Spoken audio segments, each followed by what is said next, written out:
رابعہ بصری رحمت اللہ علیہ کو دنیا سے گئے ہوئے 1200 سال ہو چکے ہیں، لیکن ان کا نام آج بھی زندہ ہے، رابعہ بصری۔ گلگت کی عورتوں کو بھی پتہ ہے رابعہ بصری کوئی بڑی اعلیٰ درجے کی خاتون تھی، پنجاب کی عورت کو بھی پتہ ہے، عرب کی عجم کی عورتوں کو پتہ ہے رابعہ بصری نہ کوئی شہزادی تھی، نہ کوئی ملکہ تھی، نہ کوئی وہ خوبصورت تھی، نہ کوئی خاندانی تھی، بلکہ عورت ہونے کے لحاظ سے ہر عیب اس میں تھا۔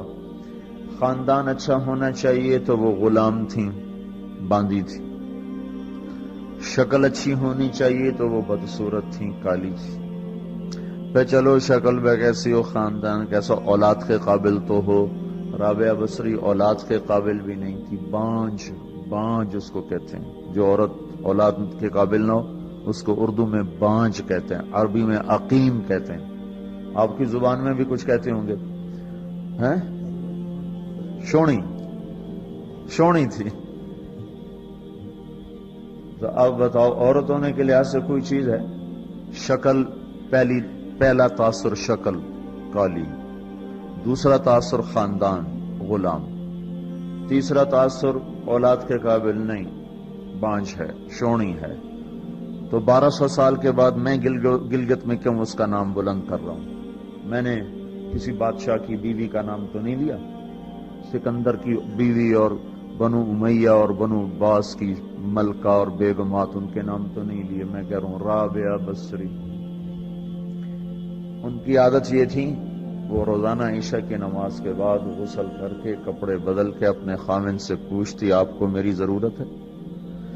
اگر وہ کہتے کوئی نہیں ہے تو پھر پوچھتی مجھے اجازت ہے؟ وہ کہتے اجازت ہے تو پھر مصلے پہ کھڑی ہو جاتی اور فجر کی نماز تک مصلے پر کھڑی رہتی تھی۔ ان کا خاوند جلدی فوت ہو گیا، جوانی میں ہی بیوہ ہو گئی۔ تو حسن بصری بصرہ کے امام، کیا سارے مسلمانوں کے امام تھے، وہ خود آئے، خود چل کے آئے کہ میں آپ سے شادی کرنا چاہتا ہوں۔ وہ کوئی شادی کا شوق نہیں تھا ان کو، وہ تو اولاد کے قابل نہیں، شکل صرف ان کی نیکی اور ان کا جو اللہ سے تعلق تھا، ان کو یہ لالچ ہوا کہ یہ میری بیوی ہو جائے تو اس کی طفیل شاید میری بخشش ہو جائے۔ تو ان کے پاس آئے، کہنے لگے رابعہ میں آپ سے شادی کرنا چاہتا ہوں، خود پیغام لے کر آئے۔ تو انہوں نے فرمایا میری 4 باتوں کا جواب دے دو تو میں شادی کر لیتا ہوں۔ کہنے لگے کیا؟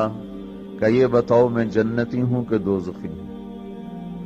کہنے لگے یہ تو میں کچھ نہیں کہہ سکتا۔ اچھا یہ بتاؤ جب اللہ تعالیٰ قیامت میں اعمال نامے اڑائے گا، کسی کے سیدھے ہاتھ میں آئے گا، کسی کو الٹے ہاتھ میں آئے گا، میرے سیدھے ہاتھ میں آئے گا کہ الٹے ہاتھ میں آئے گا؟ کہنے لگے یہ بھی کچھ نہیں بتا سکتا۔ کہنے لگے اچھا یہ بتاؤ جب اللہ نیکیوں کو تولے گا، کسی کی نیکیاں بڑھ جائیں گی، کسی کے گناہ بڑھ جائیں گے، میرے گناہ زیادہ ہوں گے، نیکیاں زیادہ ہوں گی؟ کہا یہ بھی نہیں بتا سکتا۔ کہ اچھا یہ بتاؤ جب لوگ پل صراط سے گزریں گے، کوئی پار نکل جائیں گے، کوئی نیچے گر جائیں گے، تو میں پار نکلوں گی کہ دوزخ میں گروں گی؟ کہنے لگے یہ بھی میں نہیں بتا سکتا۔ تو پھر فرمایا اچھا جاؤ مجھے تیاری کرنے دو، مجھے ان 4 باتوں کی تیاری کرنی ہے، میرے پاس شادی کے لیے وقت کوئی نہیں ہے۔ ایک دن اٹھی، سالن پکانے کے لیے سالن ہانڈی، دیکھا تو پیاز کوئی نہیں، اب پیاز کاٹ کے ہانڈی میں ڈالا جاتا ہے۔ اب پریشان بیٹھی ہیں، نہ کوئی بیٹا، نہ بیٹی، نہ خامد، نہ بھائی، نہ کوئی خادمہ۔ تب سوچ میں پڑی پیاز کہاں سے لوں؟ اوپر سے ایک چیل اڑتی ہوئی جا رہی تھی،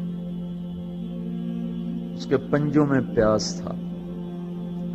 جب وہ اوپر آئی ہے تو اس کے پنجے چھوٹے اور پیاز سیدھا رابعہ بصری کی گود میں آ کے گرا۔ جو ہم سے دوستی لگاتے ہیں ہم پرندوں کو ان کا خدمت گزار بنا دیتے ہیں۔ ہاں، جو اللہ سے دوستی لگا لیتے ہیں اللہ دنیا ان کے لیے مسخر کر دیتا، اللہ دنیا ان کے پاؤں میں ڈال دیتا۔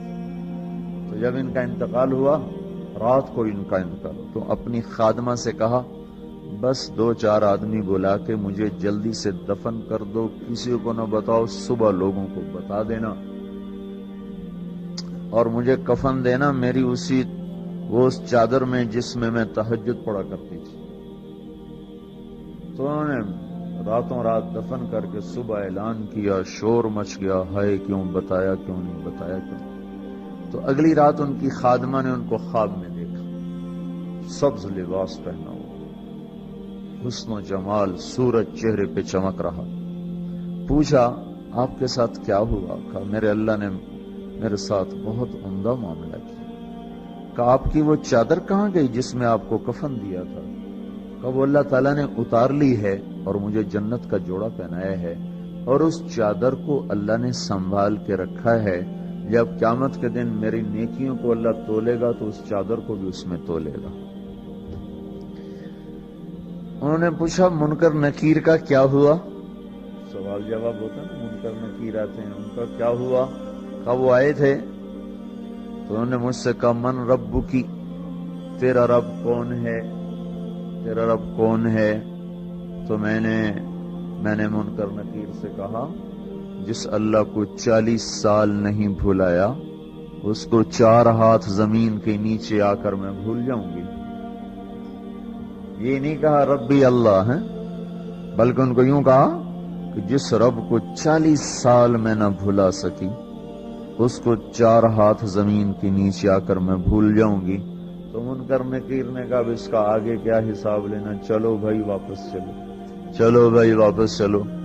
یہ بات آپ نے حضرت عمر سے فرمائی تھی، عمر وہ کیا دن ہوگا جب تو قبر میں ہوگا اور منکر نکیر آئیں گے زمین کو چیرتے ہوئے، اور ان کے ہاتھ میں ہتھوڑا ہوگا، ساری دنیا کے انسان جن اٹھانا چاہیں تو اٹھا نہیں سکیں گے، اور ان کی آواز میں بجلی کی کڑک ہوگی، اور وہ زمین کو چیرتے ہوئے آئیں گے، ان کے دانت لمبے ہوں گے، تو وہ آ کر تم سے سوال کریں گے من ربک ما دینک من نبیک۔ تو حضرت عمر کہنے لگے یا رسول اللہ میرے ہوش ٹھیک ہوں گے؟ جیسے میں اب بیٹھا ہوں میں ایسے ہوں گا؟ تو ہمارے نبی نے فرمایا ہاں تو ایسے ہی ہوگا جیسے تو اب بیٹھا ہوا ہے۔ تو کہنے لگے پھر میں اچھی طرح ان سے نمٹ لوں گا۔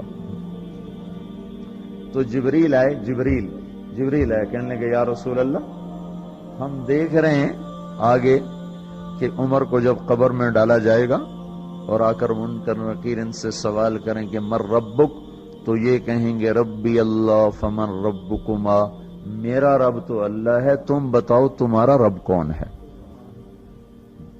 میرا دین تو اسلام ہے، تم بتاؤ تمہارا دین کیا ہے؟ تو وہ منکر نکیر کہیں گے عجیب بات ہے، ہم تمہارا حساب لینے آئے کہ تم ہمارا